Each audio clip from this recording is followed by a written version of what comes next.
మరిన్ని వీడియోల కోసం సబ్స్క్రైబ్ చేసుకోండి. అదేవిధంగా పక్కనే ఉన్న బెల్ ఐకాన్ క్లిక్ చేసి వీడియో నోటిఫికేషన్స్ని పొందండి.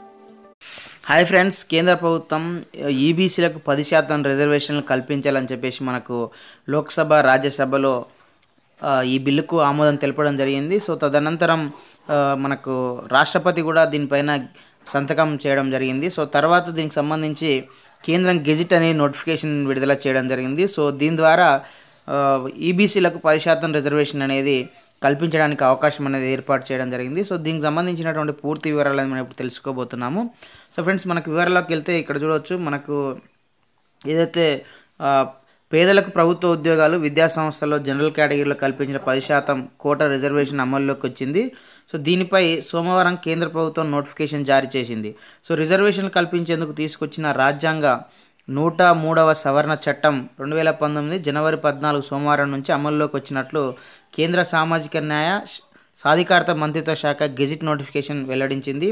ఈ చట్టంలోని సబ్సెక్షన్ 2 కింద దాఖలు పడిన అధికారాలకు లోబడి కేంద్ర ప్రభుత్వం అమలు తేదీని ప్రకటించింది. ఆర్థికంగా బలహీన వర్గాల ప్రజల ముందడుగు కోసం ప్రత్యేక నిబంధనలు రూపొందించుకునే వెసులుబాటును రాష్ట్రాలకు కల్పిస్తూ రాజ్యాంగంలోని ఆర్టికల్ 15, 16లకు చట్టంలో సవరణలు చేయడం జరిగింది, నిబంధనలను చేర్చారు. ఈ కొత్త నిబంధనల ప్రకారం మైనారిటీ తప్పించి ప్రైవేటు, ఎయిడెడ్, అన్ఎయిడెడ్ విద్యా సంస్థల్లో ప్రవేశాలకు అవకాశం కలుగుతుందని నోటిఫికేషన్ పేర్కొంది. ఈ కోటా ప్రస్తుతం ఉన్న రిజర్వేషన్లకు అదనమని ప్రతి విభాగంలో మొత్తం సీట్లలో గరిష్టంగా 10% వస్తుందని వెల్లడించడం జరిగింది. ఆయా పరిస్థితులకు అనుగుణంగా కుటుంబ ఆదాయ, ఆర్థిక వెనుకబాటుతనానికి సంబంధించిన ఇతర సూచీల ఆధారంగా ఆర్థికంగా బలహీన వర్గాల నిర్ధారణ జరుగుతుందని నోటిఫికేషన్లో వివరించింది. చట్టం అమలుకు సంబంధించిన విధి విధానాలు ఇంకా విడుదల కావాల్సి ఉన్నట్లు తెలుస్తుంది. వీటిని కేంద్ర రాష్ట్ర ప్రభుత్వాలు వేటికవే ప్రత్యేకంగా విడుదల చేయాల్సి ఉంటుంది. సో ఇప్పటికే వివిధ రాష్ట్రాల్లో అమలవుతున్న ఎస్సీ, ఎస్టీ, ఓబీసీ రిజర్వేషన్లతో సంబంధం లేకుండా ఈ 10% రిజర్వేషన్లు అమలవుతాయి. ఇదివరటికి రిజర్వేషన్లు 50% లోపు ఉన్నాయా, అంతకు మించాయా అనేది ఈ 10% రిజర్వేషన్లకు వర్తించదని మనకు తెలియజేస్తున్నారు వీళ్ళు. సో ఇవి ఆర్థికంగా వెనుకబడిన వారికి ఇచ్చేవి కాబట్టి ప్రత్యేకంగా చూడాలని కేంద్ర న్యాయశాఖ అధికారులు తెలిపారు. ఈ రాజ్యాంగ సవరణ చట్టంలోనే ఇప్పటికీ అమల్లో ఉన్న రిజర్వేషన్లకు అదనంగా ఆర్థికంగా వెనుకబడిన వర్గాలకు గరిష్టంగా 10% అమలు చేయాలని ఉన్నందున ఇప్పుడు రిజర్వేషన్ల అంశం దీని పరిధిలోకి రాదని చెప్పారు. సో అమలు తీరు ఏ విధంగా ఉంటుందో కూడా ఇక్కడ మనకు వివరించడం జరిగింది. రిజర్వేషన్ల అమలుకు సంబంధించిన విధి విధానాలను కేంద్ర సామాజిక న్యాయం సాధికారత మంత్రిత్వ శాఖ నోటిఫికేషన్ జారీ చేసిన తర్వాత వీటిని కేంద్ర ప్రభుత్వంలోని ఉద్యోగాలకు వర్తింపజేస్తూ కేంద్ర సిబ్బంది వ్యవహారాలు శిక్షణ శాఖ ఆఫీస్ మెమోరాండం విడుదల చేయాల్సి ఉంటుంది. అలాగే ఉన్నత విద్యా సంస్థల్లో ప్రవేశాలకు వర్తింపజేస్తూ కేంద్ర మానవ వనరుల అభివృద్ధి శాఖ మరో నోటిఫికేషన్ విడుదల చేయాల్సి వస్తుంది. ఇదే ప్రకారం ఈ రిజర్వేషన్లను రాష్ట్రాలకు వర్తింపజేస్తూ ఆయా రాష్ట్రాల్లోని సాంఘిక సంక్షేమ శాఖలు తొలుత అర్హత విధి విధానాలు విడుదల చేయాల్సి వస్తుంది. సో దీని తర్వాత విద్యా ఉద్యోగాలకు వర్తింపజేస్తూ రాష్ట్ర ప్రభుత్వంలోని సాధారణ పరిపాలన శాఖ, మానవ వనరుల అభివృద్ధి శాఖలు ప్రత్యేక నోటిఫికేషన్లు ఇవ్వాల్సి ఉంటుంది. సో రాష్ట్రాలకు అవకాశం అని చెప్పేసి మనకి ఇక్కడ ఇవ్వడం జరిగింది. 103వ రాజ్యాంగ సవరణ చట్టం కేంద్ర రాష్ట్రాల్లోని విద్యా ఉద్యోగాల్లో ఆర్థికంగా వెనుకబడిన తరగతులకు గరిష్టంగా 10% రిజర్వేషన్లు కల్పించేందుకు మనకు ద్వారాలు తెలిసినట్లయింది. ఈ బిల్లును రాష్ట్ర శాసనసభలు మళ్ళీ ఆమోదించాల్సిన అవసరం లేదని మనకు తెలియజేయడం జరుగుతుంది. కేవలం అధికారిక ఉత్తర్వులు జారీ చేస్తే సరిపోతుందని, కేంద్రం జారీ చేసే విధి విధానాలను యథాతథంగా రాష్ట్రాల్లో అమలు చేయాలా వద్దా అనేది రాష్ట్ర ప్రభుత్వాల ఇష్టానికే వదిలేసినట్టు తెలుస్తుంది. అందులో మార్పులు చేర్పులు చేసుకునే అధికారం ఆయా రాష్ట్రాలకే ఉంటుంది. గరిష్టంగా 10% రిజర్వేషన్లు కల్పించాలని చెప్పినందున వాటిని తమకు ఇష్టం వచ్చిన శాతానికి పరిమితం చేసే అధికారం కూడా రాష్ట్రాలకు ఉంటుందని కేంద్ర సామాజిక న్యాయం సాధికారత మంత్రిత్వ శాఖ అధికారులు తెలిపారు. గరిష్టంగా 10% వరకు రిజర్వేషన్లు కల్పించాలని నిబంధన చట్టంలో చెప్పినందున ఖచ్చితంగా అంతవరకు ఇవ్వాలని ఏమీ లేదని, ఆలోపు ఎంత శాతమైనా ఉండొచ్చని అభిప్రాయపడ్డారు. ఈ నెల 9వ తేదీన రాజ్యసభలో ఈ బిల్లుపై చర్చ సందర్భంగా కేంద్ర న్యాయశాఖ మంత్రి రవిశంకర్ ప్రసాద్ చట్టం మూల స్వరూపం గురించి విస్పష్టంగా చెప్పారు.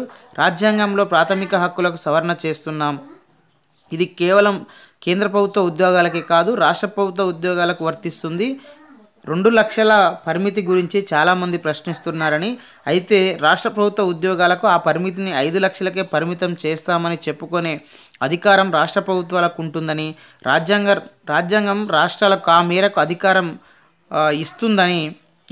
ఇస్తుందని మనకి ఇక్కడ చెప్పడం జరిగింది. సో భారత రాజ్యాంగం సమాఖ్య లక్ష్యాలున్న దేశం భారతదేశం అని మనకి ఇక్కడ చెప్పడం జరిగింది.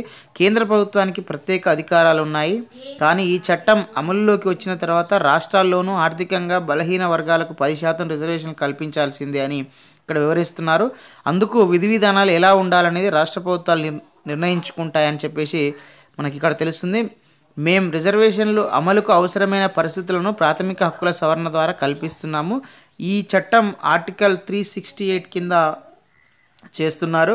ఆర్టికల్ 54, 55, 73, 162, చాప్టర్ 4, పార్ట్ 4, షెడ్యూల్ 7లోని జాబితాలో మార్పులు చేసినప్పుడే రాష్ట్రాలతో సంప్రదించాల్సి ఉంటుంది. ఆర్టికల్ 368 ప్రకారం పార్లమెంటు ప్రాథమిక హక్కుల అధ్యాయంలో సవరణలు చేసినప్పుడు ఆ బిల్లు రాష్ట్రాల శాసనసభలకు వెళ్లాల్సిన అవసరం లేదని వాళ్ళు చెప్పినట్లు తెలుస్తుంది, పేర్కొన్నారు అట్లని. సో దీన్ని బట్టి ఈ చట్టం అమలుకు సంబంధించిన విధి విధానాల రూపకల్పనలో రాష్ట్రాలకు స్వేచ్ఛ ఉంటుంది. స్థానిక పరిస్థితులకు అనుగుణంగా చట్టం అమలుకు సంబంధించిన విధి విధానాలు రాష్ట్రాలు రూపొందించుకొని కార్యరూపంలోకి తేవచ్చని మనకు వాళ్ళు చెప్పడం జరిగింది. కేంద్ర ప్రభుత్వ ఉద్యోగాలు విద్యా సంస్థల ప్రవేశాలకు ప్రస్తుతం 49.5% కోటానే అమలవుతుంది. ఈ 10% దానికి అదనం అవుతుంది. రాష్ట్ర ప్రభుత్వ ఉద్యోగాలు విద్యా అవకాశాలకు సంబంధించి ఒక్కో రాష్ట్రం ఒక్కో కోటా అమలవుతుంది. కనీసం 50 నుంచి 69% దాకా వివిధ రాష్ట్రాల కోటా అమలవుతున్నాయి. 103వ రాజ్యాంగ సవరణ చట్ట ప్రకారం వాటిని అలాగే కొనసాగిస్తూ ఈ 10% అమలు చేయాల్సి ఉంటుందని తెలుస్తుంది. ఈ గరిష్ట పరిమితులపై కోర్టులు స్పష్టమైన తీర్పులు ఇచ్చేంత వరకు పాత కోటాలతో పాటు ఈ కొత్త కోట అమల్లో ఉంటుందని కేంద్ర సామాజిక న్యాయ శాఖ సాధికారిత మంత్రిత్వ శాఖ అధికారులు వ్యాఖ్యానించినట్లుగా తెలుస్తుంది. ఈబీసీ రిజర్వేషన్ల అమలులో తొలి రాష్ట్రంగా గుజరాత్ అని చెప్పేసి మనకు గుజరాత్లో ఆల్రెడీ అమల్లోకి తీసుకురావడం జరిగింది. సో దానికి సంబంధించినటువంటి అంశాలు కూడా మనం ఒకసారి పరిశీలించవచ్చు. భాజపా నేతృత్వంలోనే గుజరాత్ రాష్ట్ర ప్రభుత్వం ఆర్థికంగా బలహీన వర్గాల రిజర్వేషన్ల అమల్లోకి తీసుకొచ్చింది. దీంతో కొత్త నిబంధనలు అమలు చేయడంలో దేశంలోని తొలి రాష్ట్రంగా పేరొందనుందని తెలుస్తుంది. ప్రస్తుతం జరుగుతున్న అన్ని నియామకాల్లో ప్రకటనలు మాత్రమే వెలువడి తొలి దశ పరీక్షలు పూర్తి కాని వాటిలో కోటా అమలవుతుందని సీఎం విజయ్ రూపానీ ఒక ట్వీట్లో తెలిపినట్లు తెలుస్తుంది. ఉన్నత విద్యా సంస్థలు ప్రభుత్వ ఉద్యోగాల్లో జనరల్ కేటగిరీలో 10% కోటా ఆర్థికంగా బలహీన వర్గాలకు జనవరి 14 నుంచి అమల్లోకి వస్తుందని, అంతకన్నా ముందుగా జరిగిన నియామకాలు ప్రవేశాలు ముఖాముఖీలకు వర్తించదని ప్రభుత్వం తెలిపింది. జనవరి 14 కన్నా ముందు ప్రకటనలు వెలువడిన అసలైన ప్రక్రియ ప్రారంభం కాకపోతే కోటా అమలు జరుగుతుందని పేర్కొంది. ఈ నెల 20న నిర్వహించాల్సిన ప్రిలిమినరీ పరీక్షలన్నీ వాయిదా వేస్తామని, కొత్త లబ్ధిదారులకు రిజర్వేషన్ ధ్రువపత్రాల జారీ తర్వాత పరీక్ష తేదీల్ని ప్రకటిస్తామని గుజరాత్ పబ్లిక్ సర్వీస్ కమిషన్ తెలిపింది. సో ఇది ఫ్రెండ్స్ ఈబీసీలకు కల్పించే 10% రిజర్వేషన్ సంబంధించినటువంటి పూర్తి వివరాలు. సో ఈ వీడియో మీకు నచ్చితే లైక్ చేయండి, షేర్ చేయండి. ఇలాంటి ఎడ్యుకేషనల్ ఎంప్లాయ్మెంట్ టెక్నాలజీ సమస్య వీళ్ళని పొందడం కోసం మన యొక్క యూట్యూబ్ ఛానల్ వెంకట్ బిటిని సబ్స్క్రైబ్ చేయండి. Okay friends, thanks for watching this video. Bye, have a nice day.